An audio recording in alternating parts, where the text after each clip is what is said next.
Hi friends, my name is Sandra and you're watching Micro Moments. For today's video, ako ay magbabakasyon! Yes! At ang video ito ay tungkol sa pagta-travel ko, friends, pupunta sa pagbabakasyonan ko.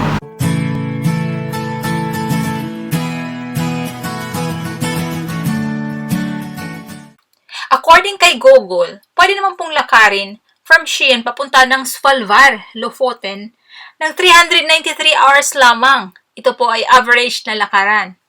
Pero, yun nga, 393 hours pero walang pahinga. Kung ako po ang gagawa nun, siguro months ang aantayin bago ako makarating doon. Kasi kada kibot picture, vlog, ganon. So, months talaga, friends, ang kukwentahin para ako makaabot doon. Kaya, need ko talaga ng mode of transportation para makarating ng Svolvær, Lofoten. And, andito ako ngayon sa bus stop, waiting for the first bus. Yes, friends, kasi madaming, transfer yung gagawin ko from here, papunta ng airport. Andito pa ako ngayon sa Skien. So, ang sasakyan kong bus ay papunta ng train station. So, first bus, and then mag-train ako papuntang TØNSBERG. Tapos TØNSBERG, mababas na naman papuntang Oslo. Tapos from Oslo, ay mag-train na naman papuntang Oslo Airport. Malayo po kasi yun eh. Ayan, friends. So, yung bit-bit ko talaga ito. Itong malaking maleta na 23 kilos at saka itong 9 kilos na gray bag. Ito po, friends, ay mga water lamang. Ayan, mga water lang yan siya. At saka nagbaon ako ng pancit at saka banana. Yan. So, mamaya ay dapat empty na yan para dalawa na lang yung bibit-bitin ko. At saka, dito po sa Skien ay hindi na kailangan mag-mask. Pero ako ay naglabas ng mask para hindi para sa sarili ko, para sa iba. Ba't nga pala ganito yung outfit ko? Ito, friends, dito ko i-attach mamaya yung camera pag magta-transfer na. Kasi mahirap pag nakaganito eh. So, basically, yung makikita nyo, friends, kung ano yung nakikita ko. Kasi dito siya naka-attach yung camera. At ba't naman ako may ganitong belt? Ito po, friends, ay pang-support sa back, lower back. Meron siyang foam dito. Yan. Nakasupport siya ng lower back. So, ayan, friends, yung outfit for today. Outfit for today. Actually, friends, dapat suotin ko sana ay mountain shoes ko. Pero nangyari, rubber shoes yung suot ko kasi pili ko, pag wala ako sa mountain, OP kasi 'di ba summertime ngayon. So, ayun. First choice talaga is the mountain shoes kasi alam ko na talaga 'yon. Subok ko na yung mountain shoes ko. Pero this time akyat ako na mountain na rubber shoes lang yung suot. I hope maging okay naman, friends, kasi at least 2 bundok yung aakyatin namin sa 1 week na vacation. Yes, friends namin, kasi kasama ko yung mga friends ko, yung 2 from Haugesund. Ito po ay nasa southern part ng Norway. At saka yung isa ay nandoon na talaga sa place kung saan kami magbabakasyon. So, 4 kami, friends, na kasama-sama. Yun. So, yun, friends, for now. At isasama ko kayo sa biyahe ko papunta doon sa papuntahan ko. At magkano ba ang nagastos ko para sa first bus from my place going to the train station? 25 kroner lang, friends, kasi gumamit ako ng app para bumili ng ticket.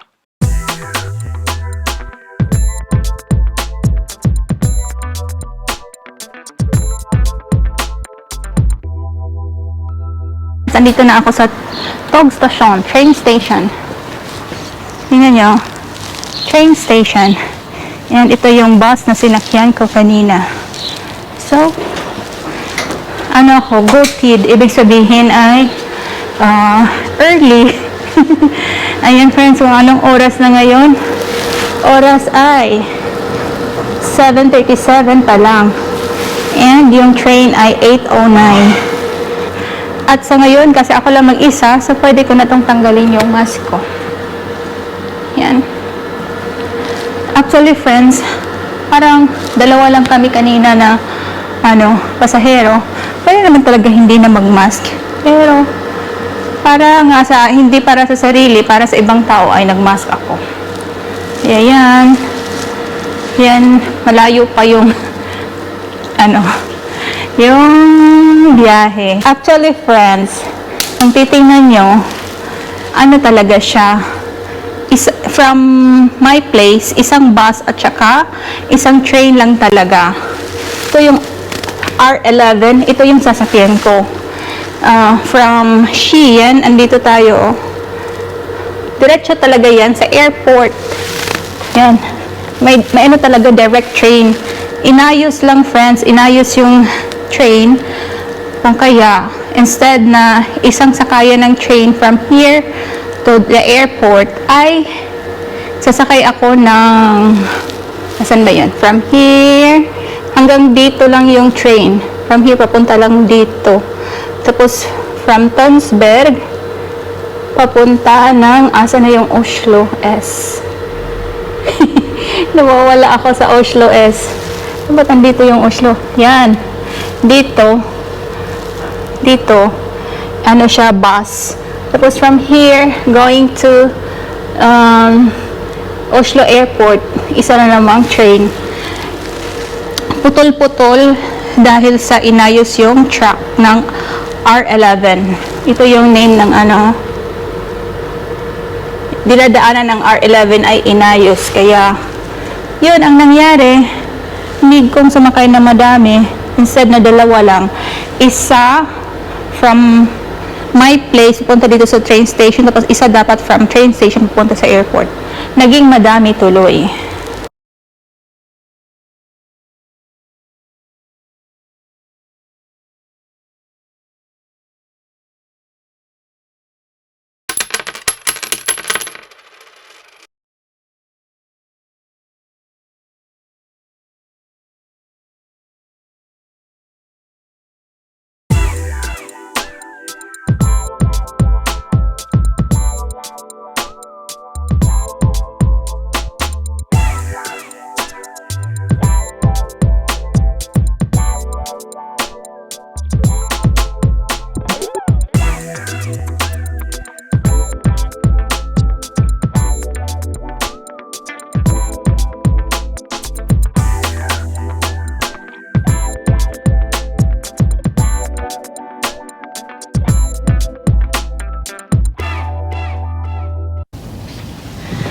At last, andito na ako sa loob ng train. Waiting na lang para umalis ang train.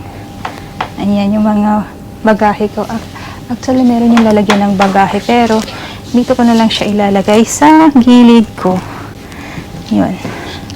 Makikita nyo. Friends. Meron yung ganyan. Malawak ang space. And, kung magsi-CR, ang lawak din niya yung CR dyan. Itong na to CR to friends, sobrang lawak. Tuwa ko kayo. Ganon ang CR sa train. So ganyan, so meron din ganyan kung punong-puno na talaga. And kung makikita niyo, sobrang lawak talaga na train. And malaki to. And mahaba na train. So for example, gusto ka maglagay dito ng mo jacket, pwede mong ilagay dyan. Para din siyang basically parang sa aeroplano, ganyan Tapos paa din, ganyan. Yan. Pwede mo siyang i-adjust. Depende kung anong gusto mong taas. Yan. Gusto kong ganyan. Ayaw ko na yung baba masyado kasi hindi naman yung paa ko, mahaba. Pag sa bus na ako, friends, ito, hindi to kasama, hindi pwedeng isama to sa taas. Meron nalagyan ng luggage. So, doon siya pupunta. Ito lang yung mabibitgit ko mamaya. Pag dito pa din ako sa train station, hindi pa nakaalis yung train. At ako ay nag-charge ng headphone. Kasi hindi ko pala na-charge. Ayan, so, nag-charge ako, friends. At ang train na ito ay may wifi. So, hindi ka talaga maboboard. Meron din tong actually, vending machine. Tapos meron ding train na meron talaga sila. May canteen talaga, friends. Pwede ka mag-order. Pero ito na ang train na to, wala. Vending machines lang meron.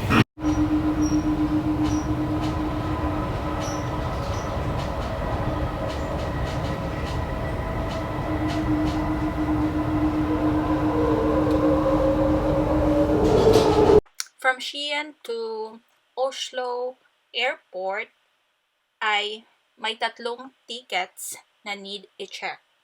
Pero one time lang po yung bayad. Ang marireceive mo ay 3 tickets na every time magta-transfer ay i-check talaga nila kung may valid ticket yung tao before sumakay, especially sa bus. Kasi yung sinakyan namin ay train, bus, train. So, tapos lang na-check yung sa train. This time, kami ay sasakay ng bus from TØNSBERG to Oslo Central Station. So, need mong i-ready yung nakalaang ticket from TØNSBERG to Oslo Central Station. Kaya natatagalan minsan yung linya kasi may mga taong hindi ready kung ano yung kailangan i-check. Ganon. So, kung kayo po ay magpunta rito sa Norway, may ganon po, friends, yun i-check. Ayan, friends, nasa bus na ako at kung mapapansin nyo, kukunti lang ang nagwe-wear ng mask. So, tingin ko nga lang ako lang nag-wear ng mask eh. Kasi hindi po talaga necessity, hindi po must ang mag-mask dito sa Norway sa ngayon. Kung kaya, iilan-ilan lang ang nagmamask. Ako po, pag close talaga yung place kung nasaan ako, ay nagmamask ako. Yun yung yung rule. Yun.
More than 90% for sure ay nagpunta kaagad kung saan sila need pumunta after lumabas ng bus.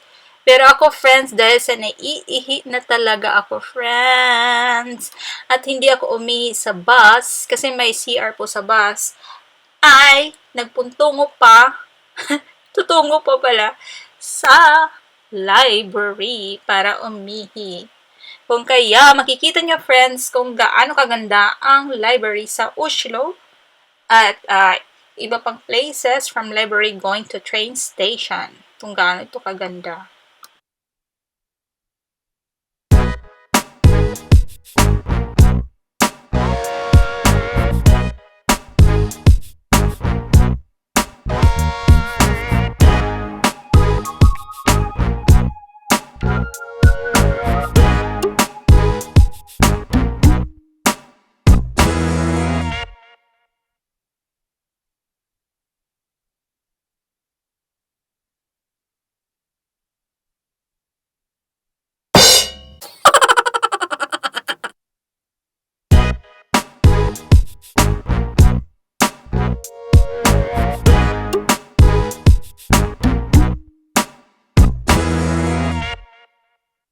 sobrang ganda po talaga ng library ng Oslo. Meron po akong vlog post about sa library na to at ilalagay ko po yung link sa itaas para makita niyo yung detailed na vlog post patungkol sa library na to. Kasi pumunta lang po ako dito hindi para mag-research o kung ano pa man. Pumunta lang po talaga ako dito para umihi at mag-freshen up kunti, friends. Kasi sobrang tagal pa ng biyahe ko. Imagine nyo, hanggang gabi pa yung travel ko. At sa time na to, na napunta ko ng library, ay umaga pa, friends. Kaya, hindi pa halfway man lang ng travel ko. Kaya yon, doon na lang kayo sa link na ilalagay ko sa itaas, friends, para makita nyo ang buong library. Okay?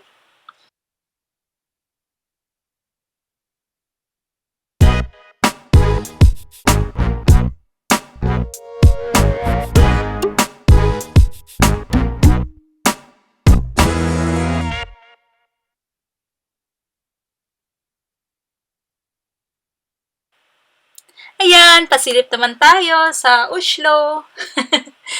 Kasi, nagpunta na ako ng library at, ayan, pasilip-silip naman. Nood-nood lang, friends.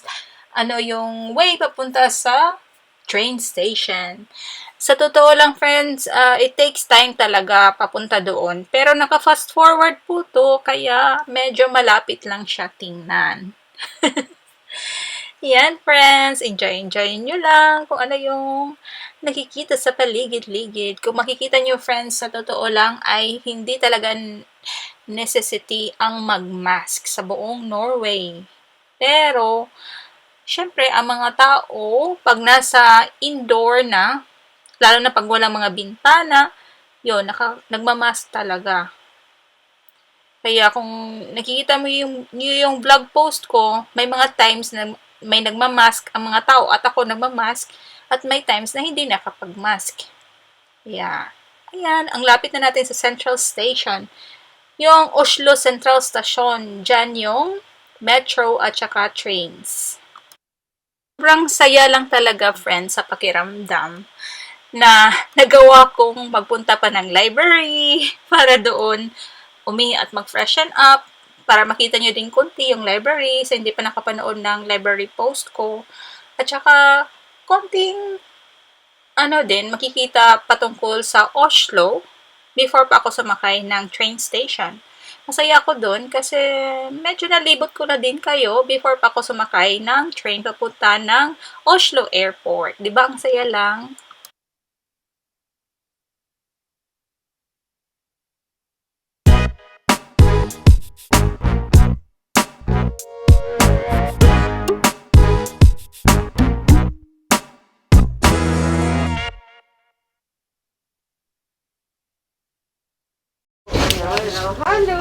Andyan, friends, andito na ako sa last train. And 1 minute more, ay aalis na ang train at last. So, last train and then sasakay na ng plane.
Oslo to Bodo, one-way plane ticket, 1,647 Norwegian kroner yung pamasahe ko.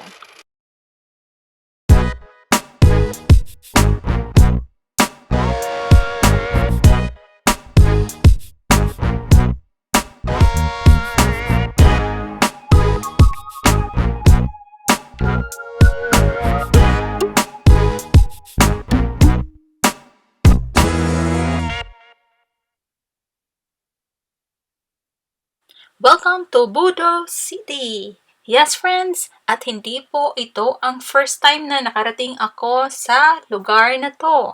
Ito po ay second time ko na. First time kong nagpunta sa city na to, ako ay nag-train. Sumakay ng train at sobrang ganda, friends, ng madadaanan mo sa train from Trondheim papunta sa Bodø City. Kaya, sobrang gandang experience na experience din yon pag mapunta kayo dito sa Norway. At ang mag-eroplano naman ay sobrang ganda din, friends. Kung kaya abangan nyo, friends, yung post ko, yung palanding na talaga yung eroplano, friends, sa Bodø City Airport. As in, sobrang ganda. Abangan. At saka, ilalagay ko din yung link nung tour ako, first time ko nagpunta ng Bodo, ilalagay ko din yung link sa itaas, friends, para makita nyo yun.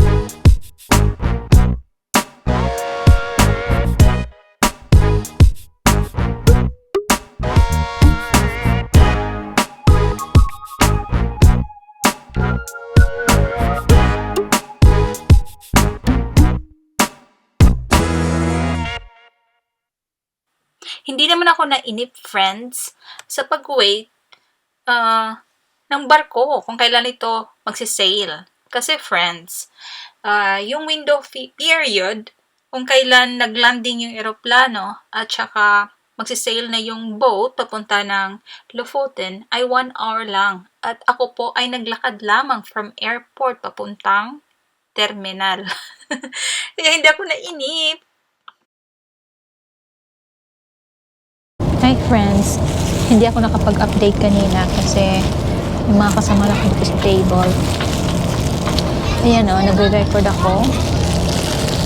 At makain ng pancit. Wala akong tinidor. Kasi doon sa maleta. Ayan, ganito na lang pagkain. Kanina, 4 kami nakaupo dito, kaya hindi ako makapag-vlog. Muna na sila umalis na, nauna na sa akin.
Ano ba ang first impression ko? Ano bang unang nasabi ko sa sarili ko nang tumapak ako ng Svolvær, Lofoten? Ang nasabi ko lang po, friends, ay, uy, mas bibo man diri kaysa sa Skien. Ibig sabihin nun, friends, ay mas lively, kasi mas madaming tao, at masaya ang Svolvær kumpara dito sa city kung saan ako nakatira. Ganun, friends. Wala talagang gabi doon sa kanila, friends. Parang whole day, 24 hours, araw lang. Ang mga tao, tinitreat as araw yung gabi. Yun, ganun talagang, ganun. Parang hindi siya island life. Yan lang masabi ko. Ayan, as always, kakampi ko palagi ang offline map para hanapin kung saan ako pupunta. Yes, friends. Pag mag-travel po ikaw, importante po talaga ang offline map. Dapat po mag-download po kayo ng offline map kasi sobrang laking help po niyan. Kahit wala kang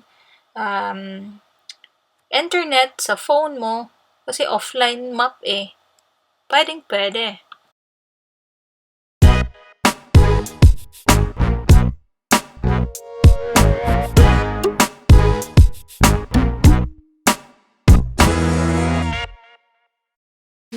Det var gick inte ta men Telegrafia? ja, för det är tom. Bagage. Uy, saan na? Oj, Ay, Pilipino pala po eh. Sabi pa niya may Filipina. ikaw po ko sa kong biyahe. Pilipino. Oy, di ba? Oy, naka-on kaya yan. Mag-hi ka sa vlog.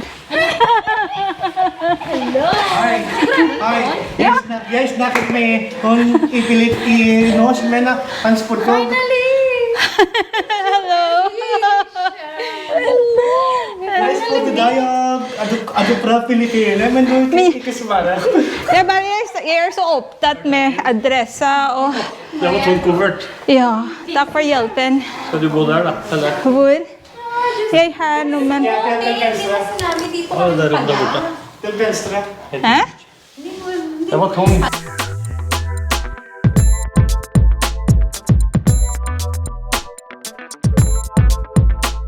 Please don't forget to press like, subscribe, and bell buttons.